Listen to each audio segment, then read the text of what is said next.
الحمد للہ وحدہ والصلاة والسلام علی من لا نبی بعدہ اما بعد فاعوذ باللہ من الشیطان الرجیم بسم اللہ الرحمن الرحیم قال رسول اللہ صلی اللہ علیہ وسلم یکن احد اشبہ بالنبی من الحسن بن علی وقال الآخر اللہم انی احبہ فاحبہ واحب من یحبہ او کما قال علیہ السلام۔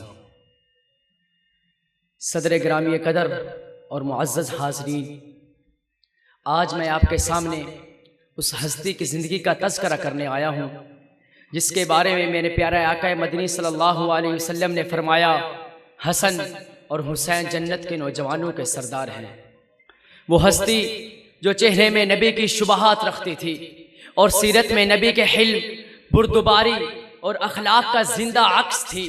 جی ہاں جناب والا، حضرت حسن کی زندگی ہمیں یہ سکھاتی ہے کہ اصل عظمت تلوار اٹھانے میں نہیں، دلوں کو جوڑنے میں ہے۔ اصل بہادری دشمن کو بچھاڑنے میں نہیں، ان غلطیوں کو معاف کرنے میں ہے جو دل توڑ سکتی تھی۔ حضرت حسن کا کردار اتنا نرم، اتنا شفیق اور اتنا باوقار تھا کہ آپ کے گھر آنے والے مہمان کبھی خالی ہاتھ نہ لوٹتے۔ آپ نے بچپن ہی میں نبی علیہ السلام کی محبت، تربیت اور اخلاق سمیٹے۔ یہی وجہ تھی کہ بڑے ہو کر بھی آپ کا کردار بردباری اور ہمدردی کا پیکر بن گیا۔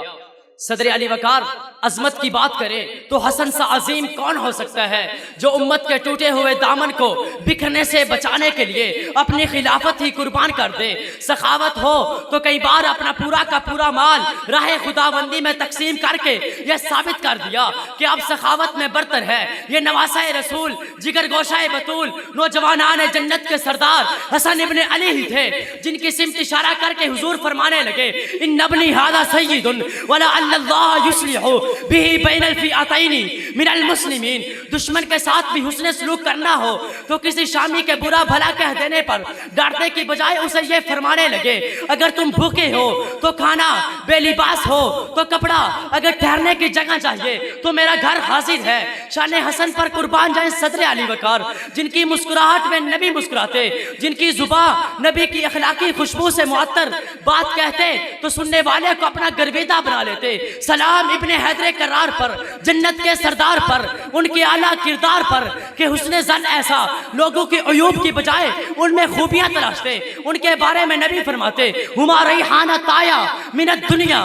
حسن ابن علی کا اصول تھا جو دشمن کے دل میں جگہ بنا لے وہی کامیاب ہے۔ صابر ایسے کہ اپنے حق پر ہوتے ہوئے صبر کرتے، سردار ایسے کہ طاقت رکھتے ہوئے بھی ضبط سے کام لیتے، اور اخلاق میں اتنے بلند و بالا اپنے خلاف چلنے والے کو بھی عزت دیتے۔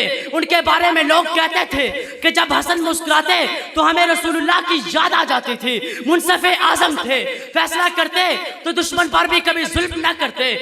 جمال و کمال کے وہ پیکر جنہیں دیکھ کر دل پرسکون ہو جاتا۔ قربان ہماری نسل اس عظیم ذات پر جن پر ظلم ہوا، زہر دیا گیا، مگر انہوں نے کسی کے لیے برا لفظ تک نہیں نکالا۔ سو آپ بتائیے صدر علی وقار، ایسی برداشت تو کسی عظیم نفس میں ہی ہو سکتی ہے۔ سلام اس حسن ابن علی پر جو جاتے جاتے بھی مسلمانوں کو سلام کہہ گئے کہ سچ ہے کہ ایسے شخص کا مجھول نسب لوگوں ہو جس کے دل میں عداوت حسن کی ہے۔ مولا حسن بھی سید شبان خلد ہے، نہر لبن حسن کی ہے، جنت حسن کی ہے۔ کرب و بلا میں حضرت قاسم کی شکل میں اہل نظر یہ کہتے ہیں شرکت حسن کی ہے، جس سے ملا جہاں کو کرینہ حیات کا، وہ مشعل حیات بھی سیرت حسن کی ہے۔ سمجھو کہ اس نے اجر رسالت ادا کیا، نوری وہ جس کے دل میں مودت حسن کی ہے۔ وآخر دعوانا الحمدللہ رب